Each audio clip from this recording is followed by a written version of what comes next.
Hi guys, welcome back to our channel. Today మనం Yash latest movie Toxic review చూద్దాం.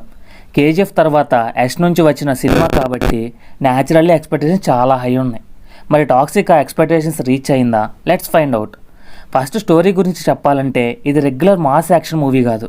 మూవీలో dark world, crime elements, relationships and emotional complex mix చేసి present చేశారు. Director Geethu Mohan Das narration different స్టైల్లో ఉంటుంది. స్టార్టింగ్లో movie కొంచెం స్లోగా బిల్డ్ అవుతుంది కాబట్టి ఇమ్మీడియట్ మాస్ ఎలివేషన్ ఎక్స్పెక్ట్ చేసే వాళ్ళకి పేషెన్స్ టెస్ట్ అవ్వచ్చు. ఇక మన హీరో యష్ గురించి స్పెషల్గా చెప్పాలి. స్క్రీన్ మీద కనిపించినప్పుడు తన ప్రెజెన్స్ మాత్రం సాలిడ్గా ఉంటుంది. యాక్షన్ సీక్వెన్స్లో యాక్టిట్యూడ్, ఇంటెన్సిటీ, స్టైల్ అందరి ఫ్యాన్స్కి ఫుల్ ట్రీట్ లాగా ఉంటాయి. కానీ ఇది కేజీఎఫ్ టైప్ మూవీ అనుకుని వెళ్తే కొంచెం డిఫరెంట్ ఎక్స్పీరియన్స్ అవుతుంది.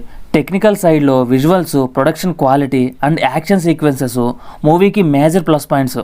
బ్యాక్గ్రౌండ్ స్కోర్ కూడా ఇంపార్టెంట్ సీన్స్లో ఇంపాక్ట్ క్రియేట్ చేస్తుంది. కానీ స్క్రీన్ ప్లే ఇంకొంచెం టైట్గా ఉంటే సినిమా ఇంకా స్ట్రాంగ్గా వర్క్ అయ్యేది. కొన్ని సీన్స్ స్లోగా అనిపించవచ్చు. ఓవరాల్గా టాక్సిక్ యష్ ఫ్యాన్స్కి definitely interesting watch.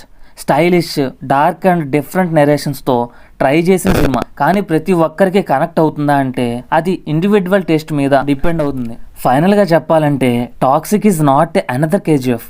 Different style, dark narration and Yash screen presence కోసం థియేటర్ ఎక్స్పీరియన్స్ చేయొచ్చు. ఫైనల్గా నాకైతే మూవీ చాలా అంటే చాలా బాగా నచ్చింది.